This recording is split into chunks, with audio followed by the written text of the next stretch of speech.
Yo,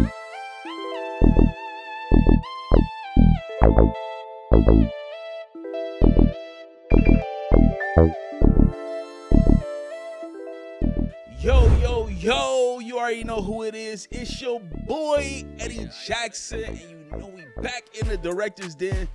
It's been a few weeks, so you know, we appreciate everybody that's been watching the content that we already, the interviews that we've already, you know, had and taken place. I'm here with my boy, Chem. What up, though? The biggest. I'm back. Where'd you come from? Final Four? You was up in Cleveland, right? Nah, man. You know, just doing some regular shooting shit. You know what I'm saying? Man, Just he was hired. gotta get that money. He don't be Kim. He don't be trying to give you the juice. You know what I mean? Just I give all the juice. I give all the knowledge any way I can, man. You famous, bro. Got like Nike tracksuits with Chem Vision on them. There's no other videographer in the city doing that. You talking to somebody that does. It's called the branding, same thing man. he You gotta does. brand yourself. That's branding. Hey, you learn from the biggest, bro. That's why I said the biggest. Yo, today the episode is fire, bro. It's fire. Yes, sir. It's fire. I'm super excited to have this artist in the building. I know it's somebody I've worked with in the past. I know it's somebody that I believe you worked with in the past, or maybe collab with on some things. I'm gonna read his bio out, man, just because you know that's just how we do. I'm introducing Zach Fresh. Freshie. Mr. Fresh himself, an artist hailing from Columbus, Ohio, whose vibrant and diverse musical style has catapulted him into the forefront of the hip-hop scene. Born Zachary Muhammad, his journey is one defined by resilience and passion in face of the adversity. Losing his mother at a tender age, Zach found solace and purpose in music, forging ahead with determination at just 13. He collaborated with Soulja Boy on a hit, Ride Real Low, propelling him into a national stage and touring circuit. However, setbacks struck early as a promising label offer evaporated overnight, leaving Zach disheartened. Thankfully, with the support of his manager, Zach regrouped, paving the way for remarkable opportunities. From BET's 106 in Park, boy was out there with Free and AJ. That's crazy. If he was out there, we definitely got tapped into that. Let's see. To penning the theme song for Wild 'N Out Wednesday, Zach's talent shone brightly. A pivotal moment arrived in 2012 with the release of Blame Yourself, featuring Saha the Prince. This track not only showcased Zach's lyrical prowess, but affirmed his place among hip-hop elites. He from Columbus, y'all. Hey, born and raised, you know. Zach's journey is a testament to perseverance and artistic integrity, evident in albums like Wallahi, that we're going to tap into today, and recognition from NPR's Tiny Desk. With his star still rising, Zach Fresh continues to redefine the boundaries of hip-hop, inspiring listeners and silencing all doubters. I give y'all the one and only Mr. Freshie. What's happening? What's going on, boy? What is going on? Man, what's good with my dogs, man? It's a pleasure for y'all having me here, man. I really appreciate it, for sure. Man, dog, it's just a blessing to have you on here. It's been some years, bro, since we definitely have connected last, but I see you still surviving, bro. Yeah, and, bro. You know, they always say, man,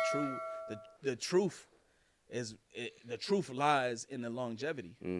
Staying consistent, man. Never stopping. No matter the ups and downs, bro. How's life been for you, bro? How's the holidays been? Life been good, man. Family straight. Had my little girl. Well, I mean, she about to be 3 this year, but that's been the focus of my life for real. Congrats, bro. Appreciate it, man. And yeah, man, the resume speak for itself, man. I appreciate reading, you know, the bio and everything too, bro. Because you know, that's exactly what it is, man. It's perseverance, bro. And I don't think a lot of people who been doing music speak on that enough, man. We always only see the celebrations, and we always only see the big moments, but we never talk about the L's that we had to take to get there, or you know what I mean. So I think it's very important to speak on that too. So Yeah, man. Yeah. You know, man, it sounded like, you know, when I was kind of like just doing some research and different things like that, man, it really just sounded like, man, this dude is going through everything under the sun. You know what I mean? Just from, you know, just all the disheartening moments to, I mean, obviously losing your mother. My condolences to you. Appreciate you. You know, I lost my mom when I was 12. You know what I mean? So I definitely understand, like, you know, that whole sentiment, you know, growing up without a mother. You know what I mean? And getting older and wanting to know more and, you know, really curious at that point. You know what I mean? Talk about your childhood, man, and just how, you know, it shaped you to be the person you are today, and, you know, give us some experiences that you might have went through that nobody knows. So, you know, like I said, being young, my mom passed when I was 7, and I come from a Somali background and a American background as well, being raised by both sides of the family, being raised Muslim, being raised Christian as well. It was just a lot of kind of just seeing both sides of the fence, seeing both sides of the field, different perspectives of life. I mean, I had a pretty good childhood, other than just those traumatic experiences of losing my mom and friends that I grew up with and stuff like that. I think having that, I don't want to say culture shock, but just having that perspective of the two different cultures of being Somali and being American, I think it allows me to see perspectives of other people now that I'm older, and like, you know, two things can be right. You know, it ain't just me. It ain't, you know, that's why I just like to give people grace as far as, like, I don't know the answers to everything. Yeah. Nobody else knows all the answers to everything, man. Right. It's just two different, you know, it's just a bunch of different ways to do one thing, and that's okay to do, and okay to be like that. So I would say that's how my family, and just being how I was raised, and just giving grace, man, just giving grace to people. Yeah, you know. During your childhood, when did you realize that you wanted to become an artist? I would say when a little after my mother died, my older brother Julius, he was a musician, or started off as that, as a producer, rapper, and everything. And I just remember being 9 years old, and you know, this is when we had that dial-up or that AOL, and you know, he got all his homies in the studio and everything, and all I wanted to do was get on the mic and you know, it was, at that time, it was important to hear your voice.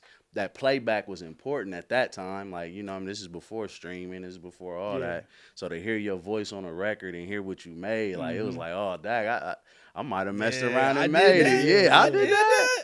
So it was really just watching my brother do music, and watching his trial and error that he went through, and different artists that he worked with, and they fell through. And then and honestly, man, like, even just back to with losing my mom, I always kind of struggled with some sort of validation sometimes. Like, as a kid, I kind of struggled with that, because it was like, I ain't have my mom, man. Like, I don't know what that nurturing love necessarily feels like. You know, it's different when it comes from your mom. You know what I mean? As compared to your grandparents or your father or anybody else.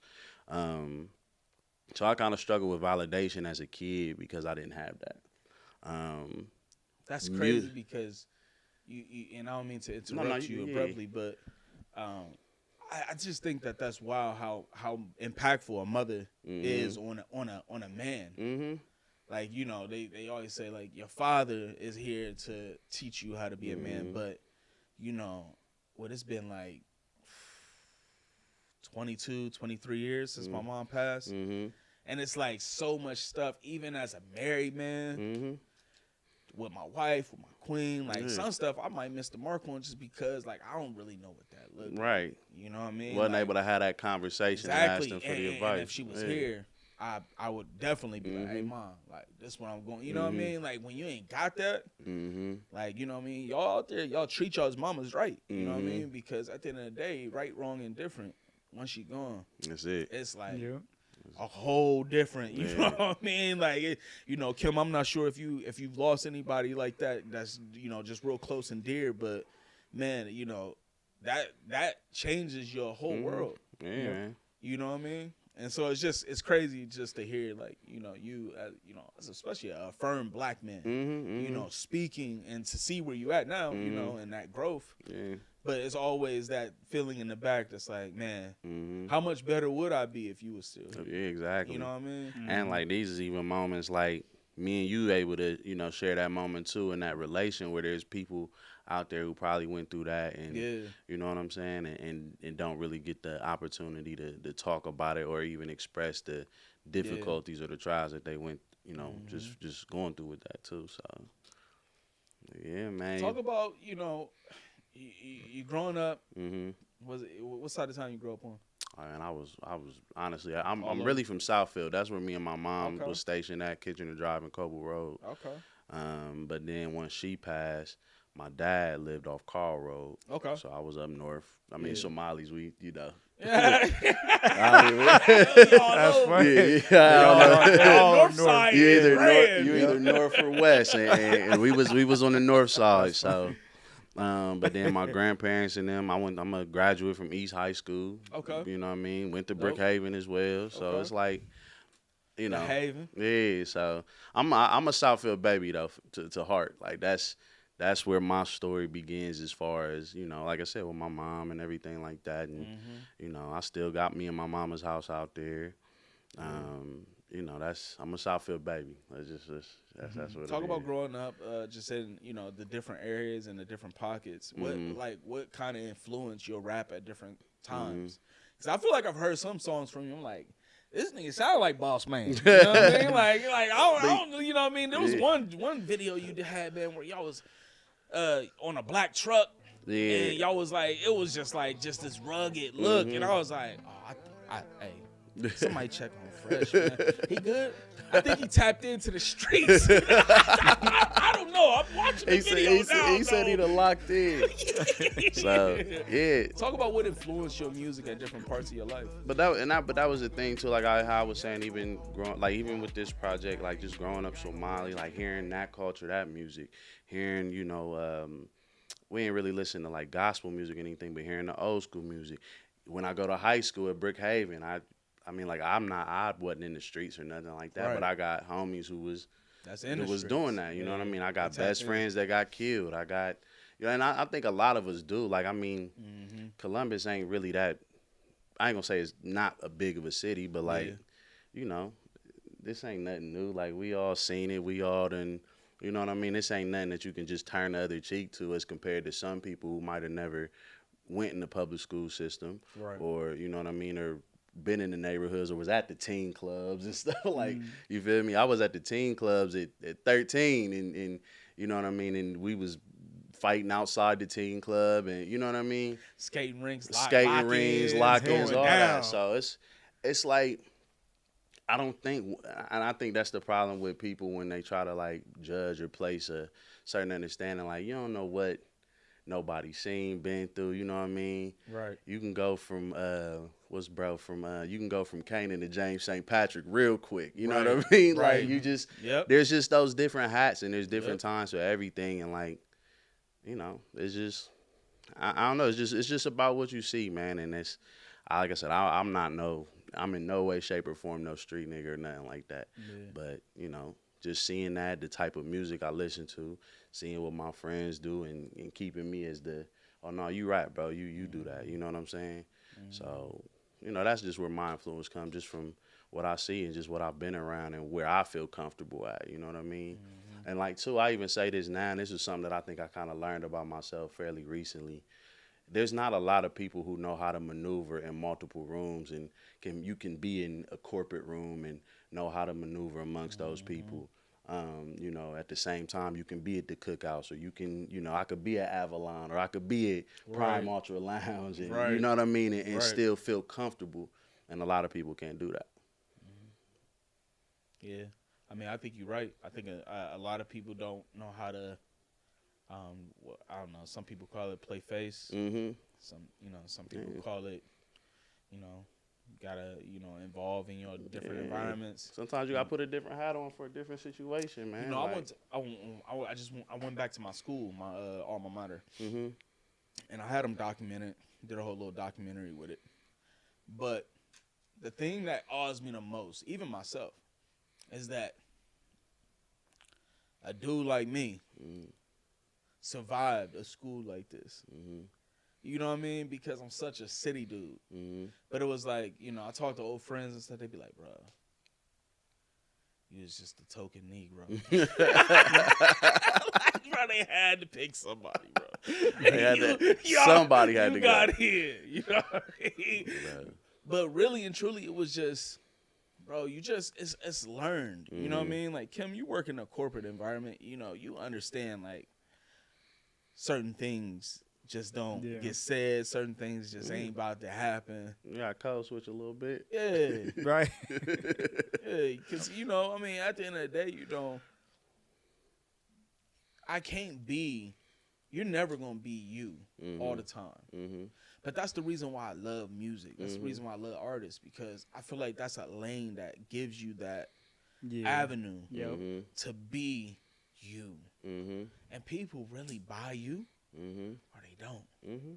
You know? And, you know, when you talk about, you know, your image and, you know, being out there in the community, talk about some of the things that you've done. You know, I know you got the fresh eats. I know you, like, that's a lane for you. I know you got the music, obviously. What other things are you tapped into that's kind of been helping your image? I've been wanting. I kind of been taking more. I mean, I've always been like this, but like as far as recent years, man, I've been trying to get more into like the fashion side and modeling and stuff like that. That's been another thing. I mean, you mentioned some acting too. Yeah, man. Me and Ken was just talking about that. Like, I would love to get into that acting bag, man. It's why not? It's to me, it's all about like doing this. Now it's more than just the music, man. It's just really all about visibility. Like, how often am I seeing your face? How often am I seeing you out? Also, do I like you as a person? Like, can I relate? But you know, you're not somebody that's hard to talk to or hard to deal with. You know what I mean? And I pride myself on those things, and I just think all of that is just bigger than the music now. Like, you can be sweet in music, but if I can't put you in front of a crowd, then you know, it's a loss at that point. Right. Yeah. And people don't really understand. Like, even artists, like, you see a lot happen when like our artists get on. They automatically understand the way to keep the bag. You gotta switch code. Got to. And you gotta check the ones around you, because I can't be rolling around with just anybody. You know what I mean? Just doing anything. Exactly. You mess around and do something crazy, and my name get brought into it. That's bad publicity. Bad publicity. Off jump, you know what I mean? Like, all by association.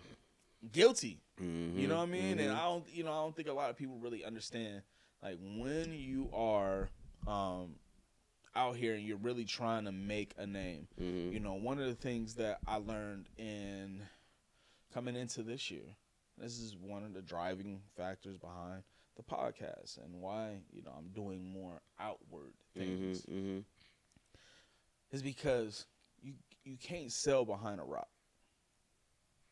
No, nothing gets done behind closed doors. The ones that's getting after it is the ones that's getting to it. And what I realize is the difference between one creator and the next creator is really the opportunities that we're given. But then when I got out more and I started doing more basketball and more sports and really just little stuff like that, just being out, being more visible, it increased my stock. Almost like 50%. Because of the fact people know who you are. You can have the dopest work in the world. But if nobody knows who you are, and so that was one of the aha moments I had coming into this shit. Like, yo, I gotta do something to be more present. That's why I hit Kim. We probably talk about this all the time. You know what I mean? Just how do you get better? Because you don't want to downgrade self for validity. That's not what you want. You want to be able to have people truly accept you. How do you navigate that space in the music world? Honestly, man, it's still kind of difficult because I think this just has to be life is just about balance, right? Can't have dark without the light, left without the right, up without down. Even with having visibility, like, like me and DJ Burn, we talk about this pretty regularly, and just shout how out DJ Burn. you shout out my dog. Like we'll be out, and like sometimes we might not recognize or remember where we know a person, and like to avoid that offending the person, we'll try to engage in the conversation and stuff like that to avoid offending the person. But like even that portion of that can be mentally taxing, because now I gotta figure out how to have this small talk and stuff like this and navigate through that, when it should be just as simple as me asking you, oh dang, where have we met, and you not be offended by it, right? And we can, and that's also what I was saying in the beginning about giving each other grace, man. Like, it's just everything. Attention span is so low everywhere now. Yeah, you know what I mean? It is. But like, back to your point, your question is it can be difficult to navigate that visibility, but also trying to not lose yourself, like what you were saying. It's easy to go out every weekend and hop on the mic and host a party or be the life of the party, but then sometimes that, for me at least, it gets exhausting, because it's like, dang, you know what I'm saying? Oh dang, I done spent whatever out here. I done, you know what I'm saying? I'm tired. I'm exhausted. Like, you know what I mean? I probably could have been doing something slightly better with my time, but I guess it's just finding those right moments and those right times to be visible and capitalize off that. But it is definitely still something that I still struggle with. I mean, all in all, though, the visibility works, like you said. Like it's a 50% increase in stock at least, for sure. But it's hard not to lose yourself too. Yeah. Especially once you start really getting seen in your industry too. Talk about Fresh Eats. How did that come about? So man, I've always kind of wanted to do like a food review thing. I mean, we all love to eat, man. There's no doubt about that. That's a fact. So it's like I didn't want to do like the cooking, or I didn't want to do the typical like Instagram where they show the video and show the food and do the voiceovers. Like, I'm an entertainer first and foremost. I'm a personality first and foremost. So what can I do to help emphasize that? And again, as we going back to visibility. So that's what made me want to do the Fresh Eats. We linked with me and Burn, just kind of discussed it, and we just been shooting ever since on that. And to be honest with you, that's some of the best traction that I got. No marketing, no nothing. Okay. And just because I think it's just all off the strength of personality, and just I think doing it in a different format than other personalities are doing it in. You know what I mean? Yeah. Like other influencers. I've had a chance to check it out yet, but are you like going to different restaurants, or are you picking up the food and then doing it like somewhere? So what we do is we go to the restaurant. We film inside. We meet the owners or the cooks or whoever's available, or even if it's the waiter or waitress, we just had them come out, say a few words. Yep. And then the biggest, I think the most important thing that we make sure is just the reaction, and I also think what separates it apart is having that dialogue with the business, whether that's the waiter, waitress, or cook or owner. You know what I mean? Yep. I think that's can be missed. That's a key point that could be missed out on sometime. And then also like collabing. We basically collaborating. Yep. You know what I mean? So whoever, like the Hoyle's Kitchen one, we collabed with them and spoke with them, and I mean that North Market ended up reposting it. You know what I mean? So it was just so organic to do, man, and that, like I said, plus I love to eat, man. It wasn't easy to do. I'm gonna go eat anyway, so. But hey, in the same time, you're meeting those managers and like you never know where that can go from there. You know what I'm saying? They may even want to sponsor you or something. And Hoyle actually did when I dropped Wallahi. We had a listening party, and they sponsored some food for us. And, see, that's dope. For the listening party. So, I think along with the visibility too is just building those relationships with everybody, and just maintaining them, man. How often are y'all doing those? We doing whenever we can get the chance to. We try to do at least one a week. I think there's a couple of things that kind of happened in life with both of us that we had to. I think the last one we did was probably a month ago, but we just shot a new one that we're gonna release here soon too. Okay. But main schedule, we try to do at least one a week. I mean, get out there, get some food, and then we even got a couple other ideas on how to even make it on a bigger collaboration scale. So we working through those, man, and just getting that time. You know, it just don't seem like it's enough time in the day anymore. Yeah, you ain't lying about that, man.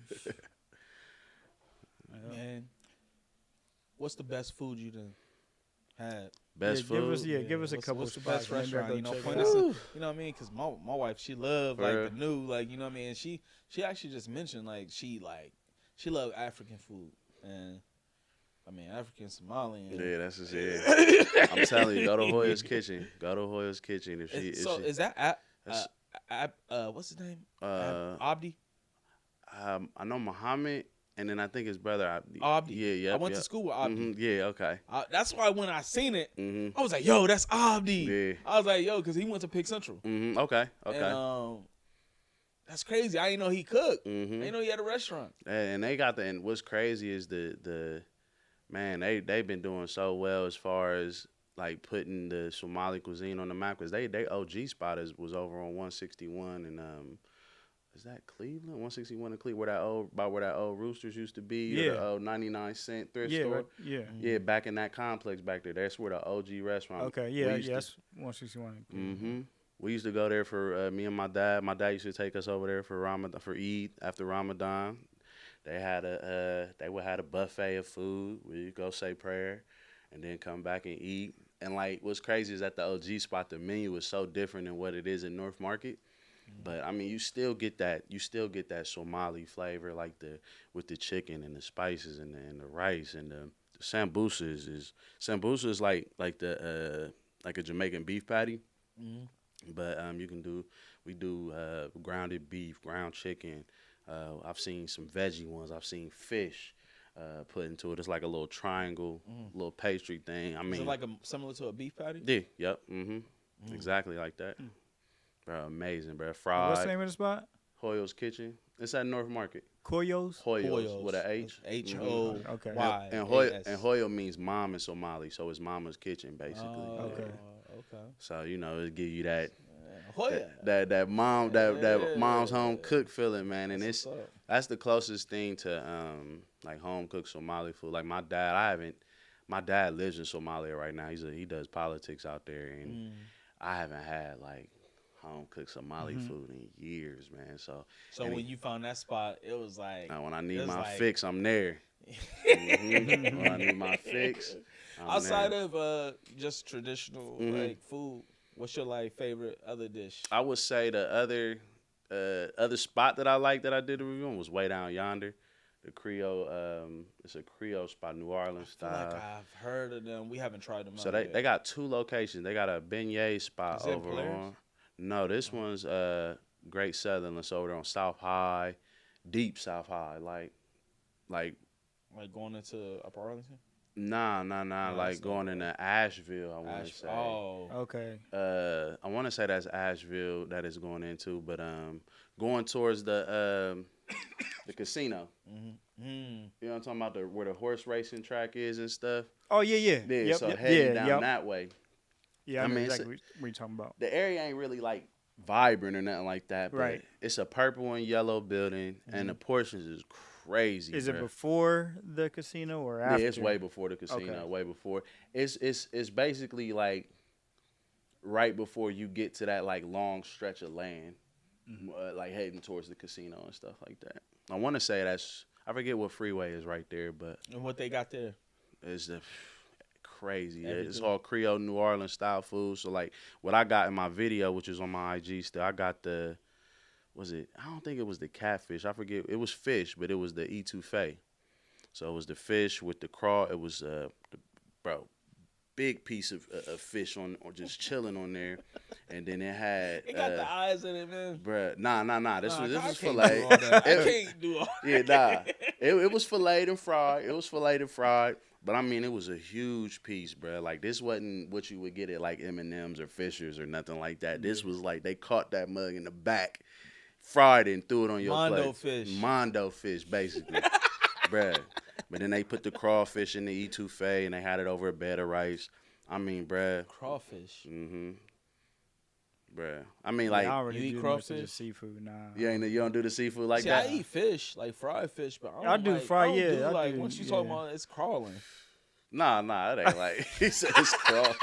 Because the crawfish, I don't want that to come to me.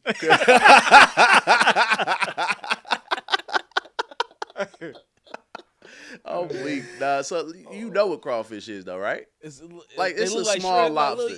It's a small lobster, I basically. ain't never had lobster.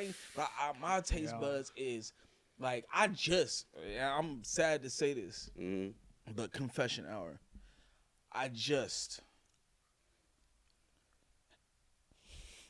feel like this about to sound crazy. I just had sour cream for the first time, bro. I'm gonna lie, bro.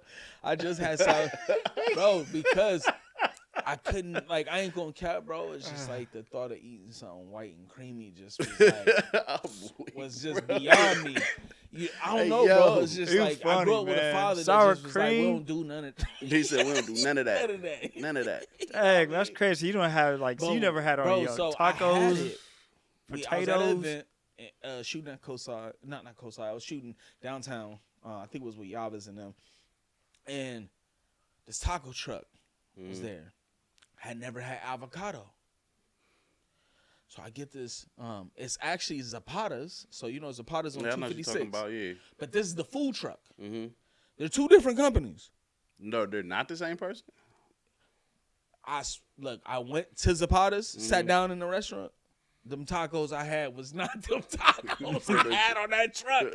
I was upset. You gotta ask my wife. That's funny, look, right-handed guy. I ain't even lying. They told us that they have the same name.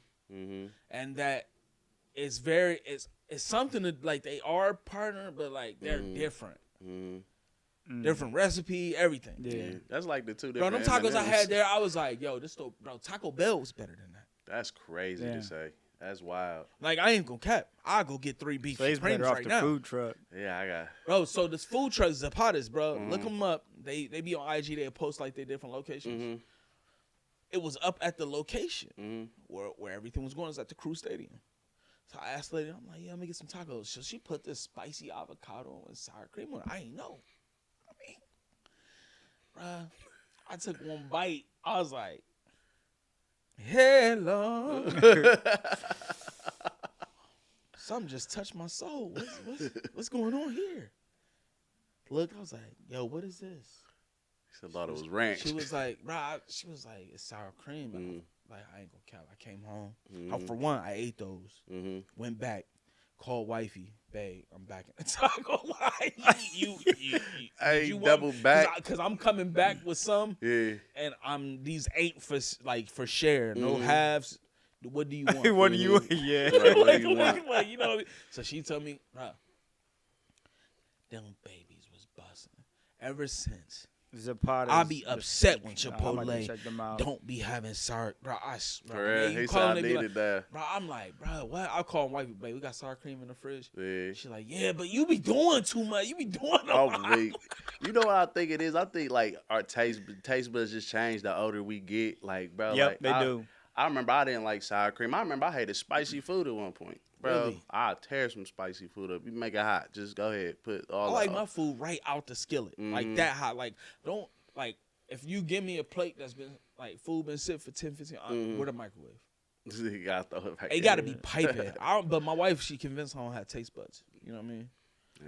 But I tried that, and then, like, that's something so basic. Something that most people done had. Bruh, changed my whole life. So now, like, it's really, like, opened my eyes. Like, yo, maybe I should try other stuff. Yeah, because I had a lot of petty reasons why I went. Yeah, like he's like Zach said, he's like, I mean, I think the older you get, how your taste buds kind of different. Because I never used to eat onion, tomatoes on my sandwiches. Yeah, and now I gotta have all that. Yeah. It's like, I was like, man, I've been missing out on this. Turn it up. Yeah, I did. Cause I know before I really didn't like it, but now it's like, oh, hell yeah. Like, give me all that. So if I go to Jersey Mike's, Mike's way all the way. Give me everything. Yeah, the mic. Yeah. You asked him to put it on the toaster in the back. I haven't had the toaster ones yet. What? Yeah. No, they don't advertise it. Right, yeah. Only the ones that know. I usually go to Penn Station for that. But you going to Jersey Mike's, you tell them, hey, look, man, hey, man, throw mine on the grill. I ain't know that. I go in there and get to Jersey all the way. Yeah. On the grill. Hot. They've been on that since like early 2000s. My dad was a Jersey Mike fiend. Yeah, they just started doing the hot stuff not that long ago. Nah, they've been doing it. I'm trying to tell you, bro. Either that or my dad was the plug. he got the special menu. Bro, they knew him by first name. That's funny. We got you, Mr. Jackson. That's dope just to see how your journey is just like weaving into these different intersections. Life be like that. Yeah, and that was it. And one of my uncles told me, man, because I've been rapping and doing the music since I was 13 years old, and he was just like, man, the older you get, at some point you gotta put on different hats and become a mogul. You know what I mean? Start trying to help some of the youth with learning, music theory and stuff like that. And hey, you don't have to wait until you sign that $1 million check. Nah. I think a lot of people just think, well, I ain't done building me yet. You know what I mean? So I don't really got no game to really give nobody. Yeah, man. But bro, you got plenty of game. You know what I mean? Bro. And I feel like it's kind of nerve wracking at first. You know what I mean? Like when you think about somebody entrusting you to lead them. You know what I mean? That's tough. You know what I mean? It's tough to be a leader, but somebody got to do it. Somebody got to do it, bro. You know what I mean? Because if not, these kids gonna be lost, bro. I'm trying to tell you, this generation coming up, I don't know what. Yeah. I really different. don't. It's different now. It seems like they get younger and younger and just more wild, more wild though. Like, but I mean, it's dang, I kind of drew a blank. My fault.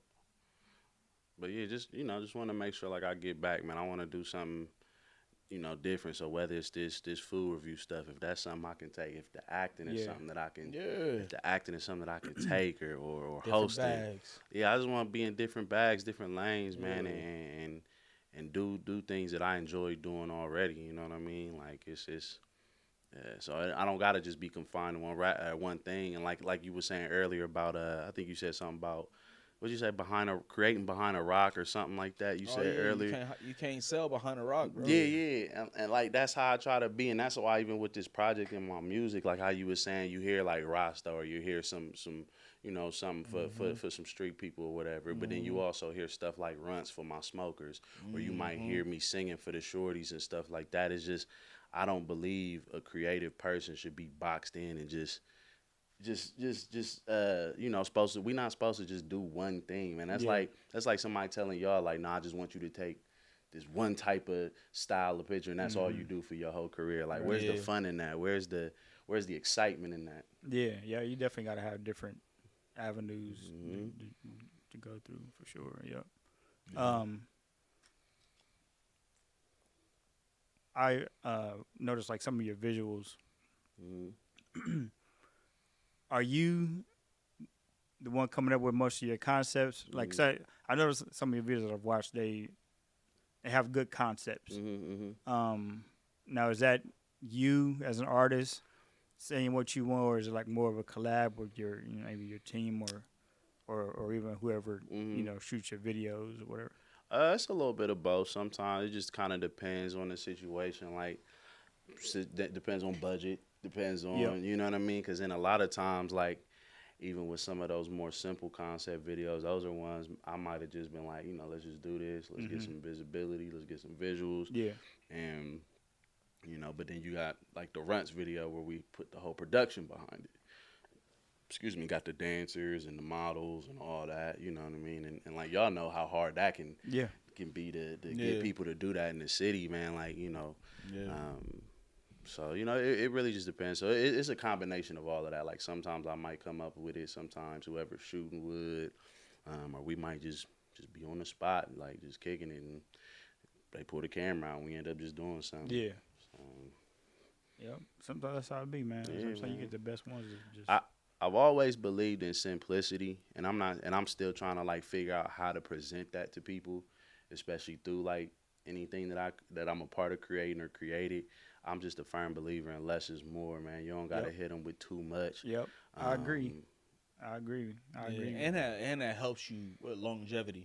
It helps you like stay around longer. You know what I mean? A lot of people, bro, they be like washing themselves out because, I mean, bro, you're not gonna drop that many hot tracks. Yeah, no, it's not. Because it takes a lot of people a long time, bro, to get to that place where they like Drake, when Drake can just drop something at midnight and it's still just do numbers and everybody go crazy. It take a long time to get to that J. Cole level where you can just drop a diss and everybody, you know what I mean? Like, and like some of those names you naming, I mean, I would say like everybody. Those are there's only a handful of people in this industry in its entirety. Like, you know, you got your Jay-Z's, your Drakes, your Waynes, but I mean, even some of your biggest artists don't necessarily, they have their time when it kind of dwindles down a little bit, or it's not as big as it once was or anything like that. And that's just a part of the game. So like, you know, it's you just gotta take it for what it is. At least me, I just kind of take it for what it is. I'm not worried about trying to be most famous. Right. You know what I mean? I'm not even worried about trying to be just super rich off this. Like I just love doing music, and this is something that I know I'm good at. You know what I mean? All my brothers and all them play basketball. I'm the shortest in my family, so I knew that wasn't gonna happen. So I got that same gene. You feel me? You feel me? So I'm like, I'm gonna do this music thing, man, and I know and I got a good ear for it too. I understand the sonics, and that's why I was saying like with music theory too, and trying to pass it down to the youth, because there was a point in time when I was not confident in making hooks. I didn't even really understand what a hook was. I didn't understand how the different ways that you can apply ad libs. I didn't know what octaves were. I didn't know what overdubs was, and you know what I mean. Like I didn't know any of those things that I think could have helped me create better music in the past, especially when I had all those opportunities that I had then. So it just took me a while to kind of hone in on my own creative ideas and just developing that ear for music. Because like I said, I grew up everywhere. Like I grew up on Gucci Mane. I grew up on the Temptations. I grew up on Somali music. There was just so many things that's a part of me that it just shows up in my creative process. Talk about Wallahi. Yeah, man. Talk about that album. Yeah. Talk about what it's done. Talk about the impact it's had so far. Man, I honestly, this project was definitely one of the most vulnerable projects that I had. And I've said this a lot, and also to be clear, like this was the story of my life, and I wanted to be clear on this too. A lot of people, I think people expected me to like double down and really like say specific things in my life, but what I want people to really understand is that this is a soundtrack to my life. So that's why I got like my Afro beats on this project, or the I'm a Piano records on here to kind of tap into my African roots and tap into my Somali side. My Harapta, that's Somali for what do you want. That was something that I took from my culture and put that into a record, and you know, people loved it. Wallahi, the last track on the album was the story that I was able to tell with Trek Manifest. Yeah, with Trek and Joey. Joey H. Yep. So that was an opportunity for us to actually tell the story. That's where the story comes into play, is because I'm telling you what I went through doing music, what I lost doing music. I even talk about how I lost my faith in religion at one point, even as a kid. Like that record is where the story comes in at, but everything else is like the soundtrack to just my life and just growing up. Like, you know, so like the politic record, how we talked earlier about you always got to have small talk with people you might not remember, you know. Right. So that record for that, like it's just so many different things that I apply to situations that I've been in.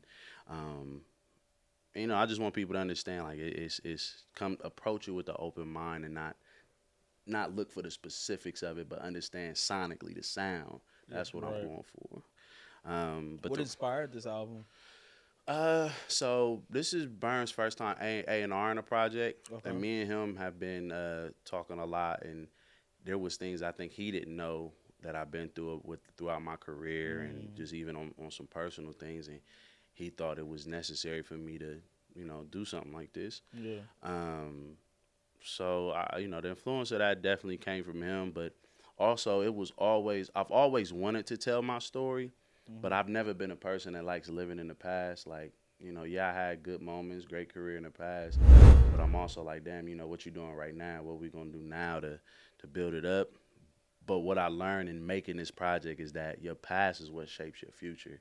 So, you don't gotta get lost in it and be like, dag, I wish I still had this, or dag, I wish this was still the same. Just take those moments and learn from them and figure out what you can do this go around and making it shake. And honestly, bro, the reason I never stopped doing music and stayed consistent is because I've seen the peaks of it. I've seen the valleys of it. I know what can happen and what can come from it as long as you just stay consistent and keep going. Like, That's crazy, man. I think you came a long way as far as definitely production. I think the sound on it, I didn't know Burn did the whole album. He picked the producers, because man, also not to cut you off either though. This is the first project that I've done where I didn't have one executive producer on the project. Usually I just have Sean Starks produce the whole project, or Dreamcatchers will produce the whole project. This is the first time that I actually got a we gotta get plethora. Sean up in here for sure. Yeah, he been snapping too on the production. But yeah, this is the first time that I got a plethora of people that was able to bring out that different energy. K&B Sounds, we had him on the project. We got Swift on the project. Swift featured on there and produced on there too. And then he's somebody that I've looked up to since I was a kid. We used to listen to Fly You on the bus going to school as kids. So even to have that moment to do a record with him as a peer was big for me, because I can look back and remember, remember these times. Who else we had on there? K&B, my homeboy Just. We got Dev Draper. He produced on the project. Shout out Dev. Yeah. Dev cold with it. Man, that weekend I spent up in Toledo with them at a mansion. I can't believe they did this. You know what I mean? Like, it was just like, bro, it was. I ain't gonna lie. I came back and I told a lot of my friends that do music. I said, stop. You're not doing enough. Because, bro, I went up. They got this house, and I ain't mean to interrupt you. Oh no, you good. They got this house, and they get all these rooms, and bro, they just go in you have DJs in one room. You'll have beat producers, stuff that Kim like to do already, like the beat pads. I mean, bro, whole setup, TVs, monitors, bro, every room. Then you go in some rooms, they writing.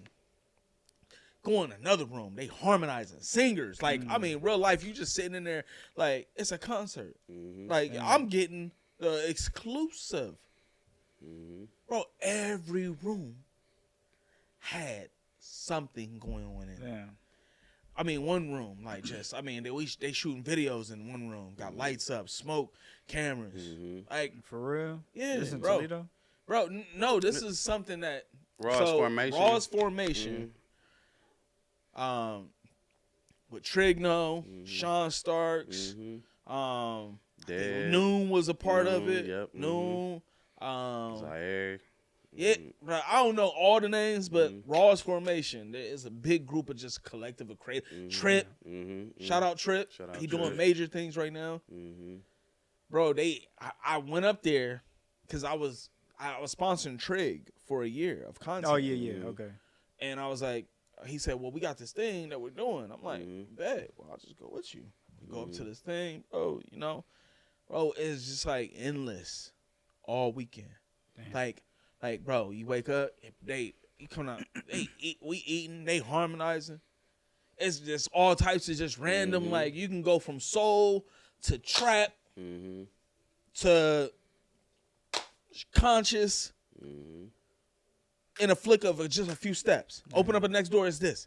I mean, it was something so amazing, and I don't even mean to take up this much time talking about it, but it was so dope that I was like, yo, this is really, if the city could get like this, Get behind that, my goodness, That's bro. like Like people, like there's so time. much talent here. It was literally everything you just want to see out of our people. People from the city. African Americans, bro, coming together as a collective. Let's get this spot. We're just going to create all weekend. No problems. People kicking it, eating, music going. That house so big, cause like, bro, you came in. No, you don't even know, bro. His mystery house. I'm running around here with my camera like, I need to go by. I was like, bro, this documentary about to be like 2 hours. Yeah, man. That's what all the footage we got. You know what I mean? But it was just that was just such a dope. Yeah, nah. Shout out Trig too, man. That's me and him been best friends since 6th grade. Went to middle school together. Yeah. So even just, Columbus always got that narrative about it. You've been around, y'all been around long enough to hear that constantly. Yeah. That Columbus don't support Columbus, and I genuinely feel like it's far from that. Like it's far from not to support, or it's far from the city not supporting each other. It's just some people just got real life for one. You know what I mean? Some people just have certain things that they got going on, but there is a circle. There is just I think there is just support. I think there is support here for sure, man. I don't know if it's the outlets. Like we don't have the major outlets here to really give us that major visibility. Like we got the Ohio State Buckeyes, but like we don't got the LeBron stimulus package. We don't got the you know what I'm saying. We don't got nothing like that. Not even here. that is all needed. See, this is the thing. When you take a collective of talents together, bro, and you put them together, they are like mightier than you would ever think. Megazord. So you go back to even just biblically, the Bible, the Tower of Babel. They was trying to build a tower so high that they felt like they was going straight to God. What's up? That's why God confused their language. That's why we got all these different languages and people spread off in all these different cultures now because everybody was in. That's how powerful it was. If God was like, I peep it. Let me slow that down. Then, bro, how powerful would it be if, like, literally, anytime there's been a unit come together, it's always successful. Sometimes they do end devastating, but when you come together for the right reasons, it's successful. Martin Luther King, the Million Man March, all these different things that's happened in the past, literally them getting together. Raw's formation, getting together. You know what I mean? Like, that's all it take. No beef, no nothing, bro. You just, bro, how you do that? Just cook. This is where all the secrets in the gems come. You wonder why you don't know. It's because it's your circle. I had a family member, it's on my wife's side, very well off. He said, man, I never sit at the table with anybody that's doing less than me. I want to be the weakest one in the room. It's the only way you get better. So you surround yourself around people, winners, guys that you already pay respect. You have to pay respect to. How you not gonna get this man homage? You're not gonna pay homage to him when he done paid the way for you. You know what I mean? And I think that's the biggest part of community. Bro, I'm always talking to Kim like, bro, look, man, there's so many different things that we could be doing. This, that. Like, all it is just getting together, taking time. That's all it is. I wouldn't have had, I say this right here in the God. I wouldn't have even probably, this directors then probably wouldn't have happened if Kim wouldn't agree to do it with me. I'm going to keep it all the way 100 because that's what I wanted. I want community. You know what I mean? Like, this ain't, like, that's our problem. We so self-centered. Like, this is my baby. Like, yeah, you can't think like that. No. How about we create a platform, bro? If you got a bright idea, bring it to the table. I don't know everything. And Kim is already somebody that I've already submitted myself to as far as when it comes down to knowledge and reaching out to him like, yo, how you do this? How you do that? What should I get? What should I, bro? He know I'm going to buy it if I call him. I call him, he like, you gonna get it, man. Just come over when you got it, man. like, you know what I mean? Like, but But I always go to him just because I only want my people. I only want winners around me. Trying to suck up. And we all winners. I'm not even trying to say that I'm divided from anybody. We all winners, but I want people that's doing better than me. Like, bro, I'm even if it's on a personal level, it ain't even gotta be like no talent stuff. It could be finances. It could be this, it could be that. It could be your marriage. Be like, bro, like, let me help you out. You know what I mean? Like, yeah, they give you a different perspective. Like, for real, bro. It's doing life yeah. with people, bro. And I think that's something that, you know, obviously we had COVID and different things like that kind of pushed people away. You know what I mean? But, like, if we can get back to doing life with people, bro, I swear, like. So much smoother. Bro, things would just go, like. You're talking about just a perfectly well-rounded town, bro. Just, like, a town that just, like, and I get it. Nothing's ever going to really be perfect. But we can head towards that. We can start making steps towards that. And that's what this platform is for, you know, to help people start bridging these gaps, bro. You know what I mean? I would love for the directors then at one point in time to be saying, hey, you got beef with him? I mean, y'all come on the show. Let's settle it here, man. You know what I mean? The mediation room, because men have to talk with men, bro. Like, if you don't have community, bro, the moments in my life I haven't had community, bro, I be making some wild decisions. Yeah. Why did I do that? Same, and then I talk to the homie, like, oh, cuz, bro, you should have hit me, bro. I would have told you, bro. This you get, you know, it's a different way. You know what I mean? If there is. Sometimes it ain't. Sometimes you need validation, like, hey, cuz. It might have been all you. I can't tell you what to do. Like, you know, but you just need. That's why community is so important. You know what I mean? And I really want people to get that. You know what I mean? Like, that's the only way all this happens. Yeah, and then too, like I feel like we were saying about the support, man. I think the community is getting bridged between, especially a lot of the OGs who've been doing it for a long time, and then now like the younger generation coming up. And I ain't even talking younger like 18 or nothing like that. I'm just talking about that wherever that gap is, regardless of the age range, wherever that gap is, I feel like it's starting to come together. Like even with Burn, I know Burn been DJing for years.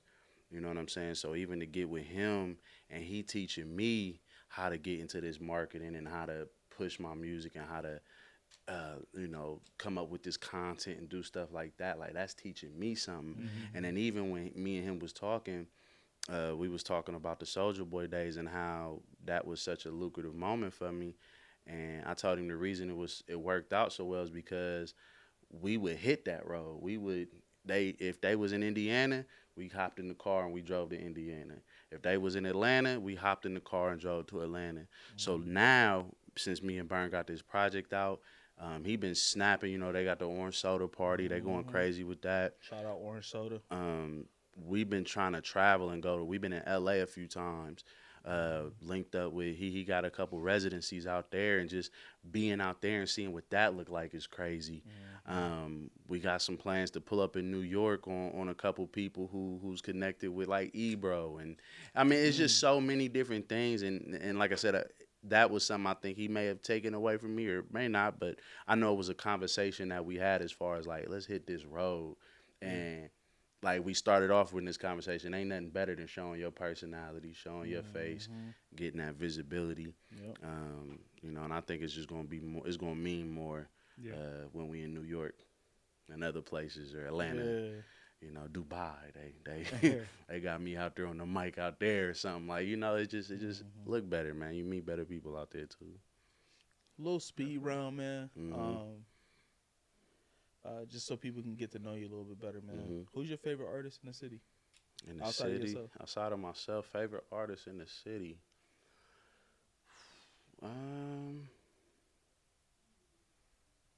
Man, there's a couple that come to mind, but I'm trying to like, cause it'd be different elements, like Trig when it comes to the rap.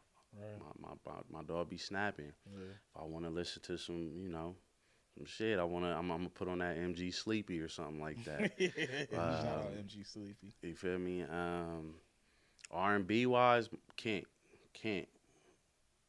He got it. He been around a long time. Man, been around a minute. He's snapping it, and I want to see him get the flowers he deserves, especially as a R&B artist and in a city where I know we got people that sing, but like I don't think we got as many R&B artists as we do rappers. Yeah. So, you know what I'm saying? But I would love to see him get the flowers that he deserves with it too. Yeah, man. This is just a handful. Like I said, I could go on. I could make a list about people I rock with. That's very hard to answer, but and you know, in closing, you know, talk about the NPR Tiny Desk. Obviously, you was awarded that. Congratulations. Appreciate that. Talk about that experience, and then just talk about what's next, man. It's funny, man. I actually wasn't gonna film that night. I had my cousins came in. This was the same. We shot that the same night Drake was in town, and my cousins from Toronto who rap, they're pretty close with them. So basically, had an opportunity to be in that same room with him, and just be there. And not saying anything would not came from that. I had to make a conscious decision to if I do I want to go this for a 50-50 or for a what if or for nothing, or do I want to do this opportunity that I have? Do I want to bet on myself and do this opportunity that's for me? So I chose to do that, and it ended up working out for me, man. I'm happy I made that decision, happy I made that choice, and it was a great experience, man. And performing with a live band, bro, I think every rapper should do this. It changes the whole aesthetic. Like when I did my concert at the basement, and that was the first time that I actually had a full hour set with a band. I mean, it felt like Disneyland in that mother. Bro, we was like, it was magical, bro. We was rocking. We was all crazy. Cohesive. From the guitar to the drummer to the keyboardist. Like it's such a game changer, bro. Yeah. So even doing that NPR thing was amazing, and it just gave me more visibility. Yeah. So. What's next? What's next for Freshie? Well, what should we expect? You stepping back on the lawn this summer?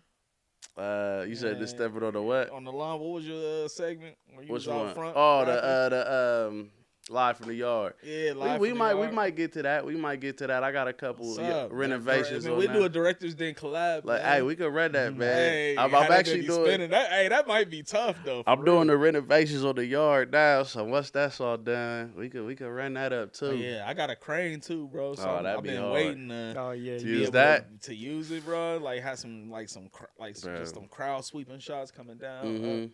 Man, that'd be hard. We could talk about that, dude, because I do want to bring that back too. I just, like I said, I had to get the renovations because I want to get the aesthetic right. Like I got a garden I'm putting in there now. Yeah. I'm redoing like my brick patio and stuff like that. So just trying to really get it to where the aesthetic is fully there. Like I think it was nice this first round, but this next time I gotta turn it up a little bit, you know what I'm saying? So, but I got that, working on more music, just collabing, and like I said, bro, it's just being seen, man, more content, more just putting my face out there, bro, and letting people know, who Zach Fresh is, and as a person, as an artist, and the whole nine, so.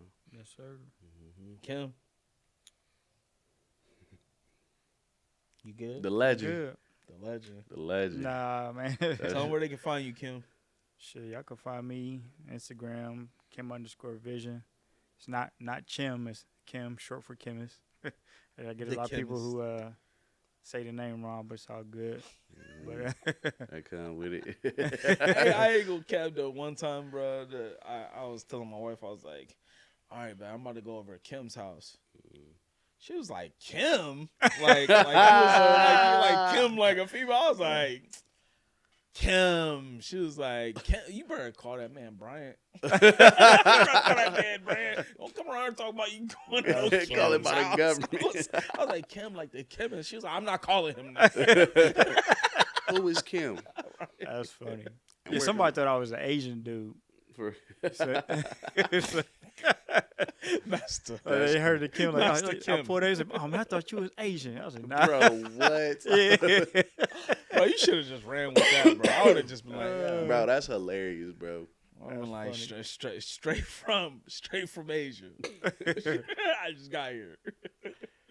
Man, you can find me. I am Iameddiejackson. Zach, where can they find you at, man? Where can they get the album? Zach Fresh, ZAC Fresh on all platforms. Don't spell it with a K. Don't spell it with a H. I swear you will not find this man either.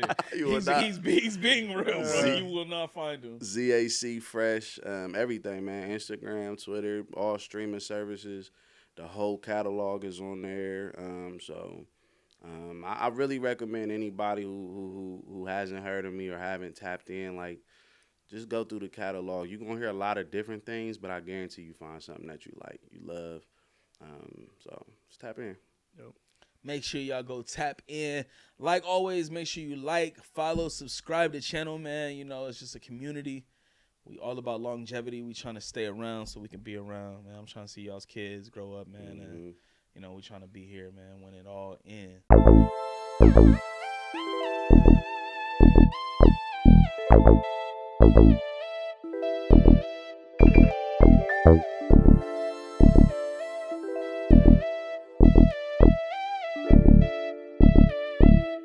Yeah, so that's it right there.